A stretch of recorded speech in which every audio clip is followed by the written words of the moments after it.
Alrighty. Okay, I guess we'll get started here. Hello, everyone. As you just heard, my name is Ben Gelman. And I'm Sean Bergeron. And today we'll be presenting our research, Anomaly Detection Betrayed Us, so we gave it a new job, enhancing command line classification with benign anomalous data. But before we get started, I would like to introduce ourselves. I'm Ben, and I've been a data scientist at Sophos for 4 years, where I've been developing production cybersecurity models, publishing, and doing AI-based threat research. But I actually started working at the intersection of cybersecurity and machine learning at a government contractor, where I spent 5 years doing DARPA research projects, amongst other things. And before that, I did 2 years of postgrad research at academic institutions, but it wasn't cybersecurity related. You might still recognize some of the labs I used to work at. They looked kind of like this. Just kidding, no offense to any academics who are here. Go ahead, Sean. I've been a data scientist at Sophos for 3 years. Before that, I worked on deep personality estimation in clinical therapies. And even before that, I worked as a mechanical engineer on cars. I wanted to give a huge shout out to Gabor. Whenever you hear us say the words labeled by an expert analyst or with the help of experts, we're talking about Gabor, so thank you very much. All right, now that we're all acquainted, let's actually jump into what we're even talking about today.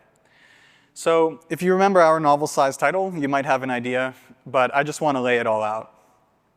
So the gist of the story is this. We are subverting the expectations of standard anomaly detection to feed into an LLM labeling process that then becomes new training data for smaller AI models. I know this may sound a little convoluted at first, but we'll explain our thought process and all the details as we go. But let's actually start with how we came to this slightly unusual idea. When we first started this project, we were focused on cybersecurity threats coming from command lines. And we already have a machine learning model to determine if malicious ones come in and alert analysts to the threat. But we noticed that over time, the model was stagnating and sometimes struggling to adapt as we retrained it. Naturally, a quick solution is to just go to your analysts and ask them to label some extra malicious command lines. That helped our model performance for sure, but it's not really the most sustainable solution. Having analysts dedicate all of their time to labeling command lines is exhausting, and also it's just not very fun. But what if we could create a way to persistently get malicious labels without having to bother the analysts? And that's how we came up with the perfect, fully automated, self-updating system for command line prediction, featuring LLMs. If we just run the flawless technique known as anomaly detection, it'll surely find a lot of malicious commands, and then we send them to a large language model to confirm the labels.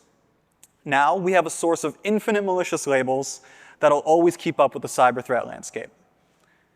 Well, that's not what happened, actually. We had an expert analyst from our team manually label the commands that the LLM labeled. And the LLM scored an unusable 36% precision on the commands it claimed were malicious. And look, it makes sense. Anomaly detection finds weird stuff by definition. And that weird stuff caused the LLM to claim benign weirdness as malicious weirdness, which absolutely tanked the malicious precision. But this actually all led to an awesome discovery, that the LLM was basically perfect when it labeled the anomalous command lines as benign. They really were benign. So maybe this wasn't the end of the dream for an automated, high-confidence labeling system. Now, Sean will tell you how we developed the idea from here. Let's get more acquainted with the current state of anomaly detection. It is an unsupervised method, meaning you do not need any labels during training. This means we can scale up to large dataset sizes because we don't need to invest in a labeling effort. Also, these algorithms can be run on CPU hardware in distributed environments, so it's low cost. On the other hand, anomaly detection only tells you that something is different from the rest of your distribution, not necessarily whether it's malicious or not. So, it's not the best idea to put it directly between your raw data stream and your alert feed. The high number of FPs will cause alert fatigue. Now, in my explanation, I use the word distribution. If you're not familiar with the word, you can just think of it as the characteristics of a population. Furthermore, anomaly detection does not automatically learn features during training, so you need experts to manually bake in meaningful information. What if we tried to ameliorate the biggest shortcoming of anomaly detection, the false positive rate? What does the current state of the art tell us to do? Well, with command lines, we can try to add more context. We can use both parent and child features. We can layer both local and global context, or we could construct weighted parent-child graphs. Now this gets us down to a FPR of less than 2, less than 3%. Seems feasible, no? For 100 million commands, a scale easily reached by many large or even medium companies, a 2% FPR means 2 million FPs. Now, normally, you can ignore 2% of anything. But if 2% of a dam is missing or broken, no, you could probably safely ignore that as well. Now, if a SOC has 2 million FPs, I'm going to be hearing about that within the hour. Let's look at the other side of the machine learning coin, supervised learning. In supervised learning, you need labels when training, but by curating your labels, you can ameliorate your FP problem. But that means you need labels for both your benign and malicious data. Acquiring labels for your malicious data is somewhat straightforward. We can explode some things in the sandbox. We can aggregate detections from other vendors using something like VirusTotal. We can record what we see during our daily workflow with customer case investigations. Or, finally, we could ask our analysts to label some things when they have free time, though this method does not scale as well as the others. What about benign data and benign labels? Well, we could use expert labeling, but like I mentioned, that does not scale. What does scale, however, is we can get benign labels from approved machines, orgs, companies, subsets that haven't had any malicious activity in a month or longer. But that often results in simpler, shorter commands. Kind of like our friend over here on the right. Now, we don't want to stunt the benign portion of our data set. We can visualize the distribution of benign commands using this plot here. On the y-axis, we have frequency, and on the x, we have the instances of our population. By restricting ourselves to approved subsets, we restrict ourselves to the peak or leftmost portion of the graph. Now, this consists of the most common frequent commands, like changing directory. However, we have little to no coverage over the long tail. The long tail are those more infrequent commands, like something a sysadmin would run. A lack of coverage is a problem because ML models can only generalize within their training distribution. So come production time, ML model would be more likely to FP on a command from the benign long tail.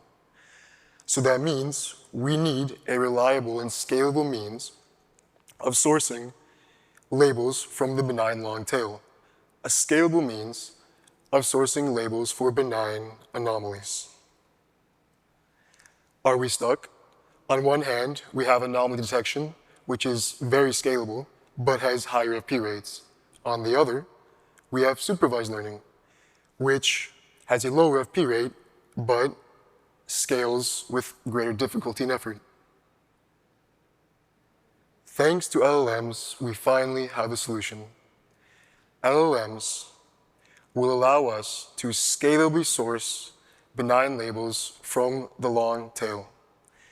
Is this an LLM application? It always has been. By the end of today's talk, you'll be able to go home knowing how to create our highly scalable, multi-algorithm anomaly detection systems. You'll be able to recreate our LLM-based labeling pipeline, and most importantly, you will be able to take your existing binary classifiers and augment them with diverse anomaly data. Now I'm going to hand it over to Ben to discuss our method. Thank you, Sean.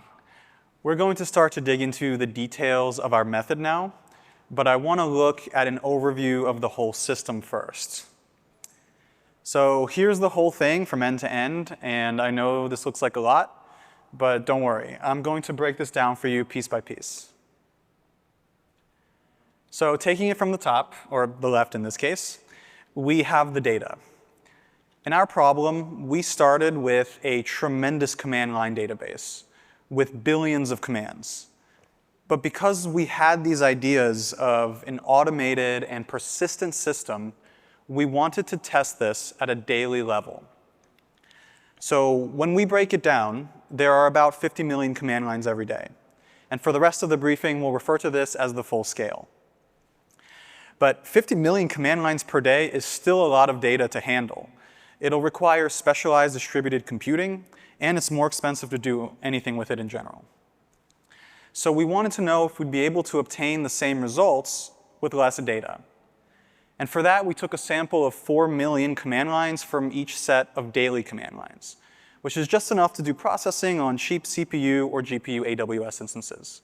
And this is what we call the reduced scale. Now, as with most ML problems, we need to featureize the data. And we decided to do this differently for each data scale. On the full scale, we used expert hand-engineered features because they pull out important information with minimal computation. On the reduced scale, we actually use something called an embedding model, which basically converts the command lines to a list of numbers or a vector. So we can run machine learning computations on them. The embedding model uses a neural network, so it's automatic, but it takes a bit more computation per sample. However, thanks to the size of the reduced scale, we can compute the embeddings on cheap GPU instances. So there really is still no scaling issues with this method. OK, now that we have the features for each scale, we can finally compute the anomalies. We use isolation forest for the full scale because it's a real and massively scalable anomaly detection algorithm. But on the reduced scale, we add k-means and PCA, which you may know aren't actually anomaly detection algorithms, but we modified them to locate anomalies. They're still cheap and fast for the smaller scale, but they can be problematic with orders of magnitude more data. And if you're wondering why we use multiple anomaly algorithms, you'll see later on that the anomaly methods are different in fundamentally different ways. And we need to catch better benign data, and for that we need diversity. OK, so with the anomalies processed for each scale, the pipelines finally converge at the LLM labeling step. We used OpenAI O3 Mini, which is a small reasoning LLM, to label each anomalous command line as malicious or benign. Because the amount of anomalies is dramatically lower than the size of the data sets, this LLM was still cheap, fast, and effective for locating the benign anomalies. All right, and finally, now that we have the benign anomalies with confident labels, we add those back to the original training data for our target model, which in our case is our command line classifier. We use XGBoost as the predictive model, which is a highly competitive, small model. It trains fast, and it's highly scalable. And that's it. That's the full end-to-end pipeline. Hopefully, everything makes sense now, how it connects from one side to the other. But one of the most important parts of the system that I want to point out is that you can swap out each step of the pipeline. The data, the features, the anomaly detection, the LLM, and even the classifier you're trying to improve. You can change the methods like tires, but the laps of the race are the same. You're still racing towards a better cybersecurity classifier. OK, now that we've gone through the pipeline from a high level, Sean and I will start digging into the really deeper technical details of our implementation. And I'll let Sean take you from here. So we've covered our method. So let's delve into the data. In order to demonstrate that our method is universally applicable, we applied it to two different baselines. The first, the regex baseline, or RB, consists of commands labeled by static regex-based rules. This represents a starting point where the project is just beginning and you have the most rudimentary labeling schema. The second baseline, the aggregated baseline, or AB, consists of commands labeled by regexes, sandboxes, customer investigations, customer telemetry. This is a more mature labeling pipeline that is a bit more sophisticated. As Ben alluded to, we can't just feed the raw data into our anomaly detection models. It needs to be featurized first. On this slide, I'm going to cover the features that we use for the full-scale anomaly detection method, which are the same features used for our final binary classifier. Our features consist of expert engineered features that look for hallmarks or markers of malicious behavior. For example, obfuscation. Obfuscation is a manner in which an adversary might try to disguise their behavior. For example, one might switch the cases of your command, so to you, me, or SpongeBob, it's still PowerShell.exe, but to a model or rule, it may as well be nonsense. Also included are standard NLP features like character statistics, counts, and entropy, as displayed in this equation. Moving on to the features used by the reduced scale anomaly detection methods, we use embeddings. Embeddings are essentially vectors or a list of numbers. We use a transformer encoder model to transform our inputs into this embedding. We can visualize an embedding as a point in a latent space. A latent space captures semantic meaning. Here, we see an example latent space. Different words, but words that have similar semantic meanings, get mapped closer together in this semantic space. For example, let's take the cluster of points colored in red. All those points may correspond to positive adjectives. For example, better, best, good. Different words, but they have a similar meaning. Specifically, we use Gina embeddings v2 base code to generate our embeddings. It was pre-trained on massive amounts of code with support for PowerShell and other scripting languages. Now I'm going to throw it over to Ben to talk about how the anomaly models actually use these features. All right, thanks, Sean. Since we've covered features, the next part of the system diagram is the anomaly detection algorithms. And I won't go into excruciating detail, but just enough to see how it works and why the algorithms are different from each other. So unlike the other two methods, isolation forest is intended for anomaly detection. And it works by counting the average number of splits it takes to isolate a point. So if you look at figure 1, we have a data set with one point that I've colored red for visual clarity. In graph 2, we randomly put a split in the point somewhere. And this split happens to isolate the red point by itself. So in this case, it took one split to isolation. So in figure 3, let's say the split was in a different random place. There are no isolated points, so we have to keep splitting.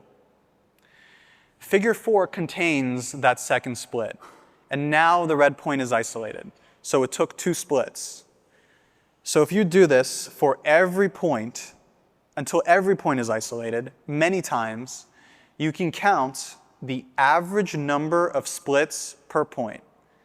And the points that split faster are the anomalies, because they're so easy to break off from the rest of the data. Okay, next we have k-means, which is actually a clustering algorithm, but we modify the results to compute anomalies. So on the left here, you have the results of k-means clustering, where the different colors are different groups of data. And the black circles are the centers of each cluster.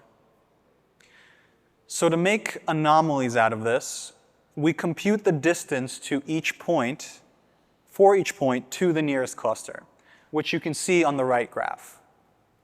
The points that are farther away are considered anomalies. It's fairly simple, but this is fundamentally different than isolation forest because it's using Euclidean distance, whereas isolation forest is using a random, highly nonlinear splitting process. The final method is PCA, which you may know is actually a dimensionality reduction technique. And you also may know that it can get mathematically complicated pretty quickly. So I really just want to present the high-level concept here. On the left, we have a graph with some data points and an x and y axis. Now, if you haven't heard it called this way before, we consider each axis a dimension. But there's no actual requirement that each dimension has to be a perfectly vertical or horizontal line. Even if you rotate one of the lines, it's still a dimension. Having it be nice and neat is just for us to look at. So in the second figure, I've done that, and I've rotated a line to get close to a lot of points. And now, as you might expect from the name dimensionality reduction, we need to reduce the number of dimensions. So in the top right figure, I removed all dimensions except my new rotated line. But you'll notice that there's one point that doesn't fit perfectly on the line. But we only have a single dimension, so we have to force the point into that dimension, which you'll see in the bottom right figure. And what happened here is that we simply lost information. And the difference between the star and the red point's new place on the line is the amount of information we lost, which is also known as the reconstruction error. So finally, by running PCA on our data set, we can compute the reconstruction error for each point. And the points that lose the most information are considered the anomalies. This method is once again different than isolation forest and the modified k-means because it's based on feature variance. That's it for the anomaly methods. Hopefully that all makes sense. And according to our system diagram, the next thing we're supposed to do after the anomalies is send them to the LLMs. But there's a practical issue that we need to resolve first. There's no point in sending duplicate commands to the LLM because it's just a waste of money. But what about nearly duplicate commands? You can see an example here with the ls-l and the ls-la. The -l shows you files in the directory, while the -la also shows you hidden files. But if we look at this from the perspective of what the final model that we're training is going to learn, then both of these commands provide essentially the same information. We could save even more computation if we eliminate near duplicates. So the ideal goal is something like this. Exact deduplication on the left with the first row easily gets commands that are exactly the same. But to achieve near deduplication on the bottom row, we need something better than string matching. Thankfully, the method is still pretty simple. All we need to do is take our anomalies and pass them through the embedding model, which, as Sean explained earlier, just creates a vector of numbers for each command line. And cosine similarity is perfect for vector distance. So as long as a new command has less than 0.8 similarity, then it's different enough to add to the final deduplicated set.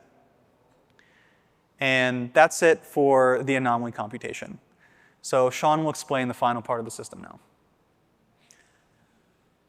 So although the deduplication step that Ben mentioned does reduce the order of magnitude of commands after the anomaly detection step, it's not trivial. So we can't ask our analysts to regularly label hundreds or thousands of commands. All of the steps that we've discussed up to this point have been well researched, well documented, but it has been infeasible to combine them in a scalable, automatic pipeline.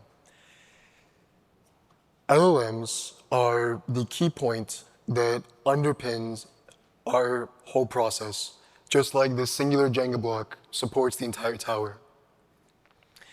LLMs allow us to automatically and scalably filter out only the benign anomalies from the full anomaly set, without the need for any human in the loop. They are proficient at determining when there is a lack of something, a lack of suspicious or malicious markers. Now, think fast. Is this malicious or benign? 1, 2, 3, 4, and done. If you got it, great job, congratulations. I challenge you to do this 100 more times and after a bad night's sleep. This is a lower bound on the amount of work required, as this is one of the shorter commands from the full-scale anomaly detection method. To let these efficiency gains really sink in, let's send this off to our LLM labeler, O3 Mini. We prompt O3 Mini using rudimentary chain of thought. First, it must explain what the command does. Then, it explains in what ways might the command be considered benign. Then, to explain in what ways might we consider it to be malicious. Finally, it must return a verdict justifying it using the previous analysis. We press run, we let it generate, and it takes a few seconds. It goes and goes, and we have a benign verdict. O3 Mini explains that this command starts up a Java application. From a benign context, we can see that it's a well-configured startup script for a Wildfly server. From a malicious standpoint, we can imagine that an adversary is trying to mask their behavior using a complicated startup script. However, since it's a controlled, well-configured startup script, we're going to go with benign. Now, let's give you some justification for coming here today.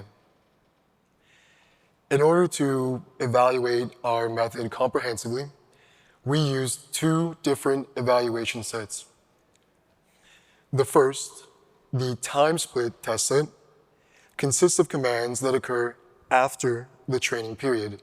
This is the easy test set. The second, the manual labels test set, consists of commands that broke our production models, our previous production models. So these are the harder edge corner cases. This is the harder test set. Good performance here implies good performance on those hardest production cases. I would like to call your attention to this table here. If you recall, early in the presentation, I introduced 2 baseline datasets. The first, the aggregated baseline, or AB, consists of commands labeled by Sandboxes, customer investigations, telemetry, regexes. Now separated by a horizontal line, below it we have the second baseline. The regex baseline, or RB, consists of commands labeled by static, regex-based rules. We have two columns. The first shows the results on the manual labels test set. So remember, this is the harder test set. The second column shows results on the time split test set. So this is the easier test set. Now we're looking at AUC here, so bigger is better. We see that on both baselines, all anomaly configurations beat the baseline over both test sets. Let's look at the biggest winners. Staying in the first column, the manual labels column, we see that on the aggregated baseline, when going to the full-scale method, we jump from 0.61 to 0.89 AUC. Staying in that same column, going from the regex baseline to the full-scale method, we jump from 0.7 to 0.76. These are significant market improvements. Let's look at the performance of the aggregated baseline over time. First, on the manual label set. On the y-axis, we have AUC. On the x, we have the day of the month. Each point represents a separate model trained on the baseline and all anomaly data up until that day inclusive. The red dashed line represents baseline performance. We see the full scale and all reduced scale anomaly detection methods beat the baseline. So that means we're getting big improvements on that hard production data. Furthermore, we see performance saturates quickly. All it takes is a few days to get most of the performance gains. Staying on the aggregated baseline, but now looking at performance on the time split test set, pay close attention to the limits of the y-axis.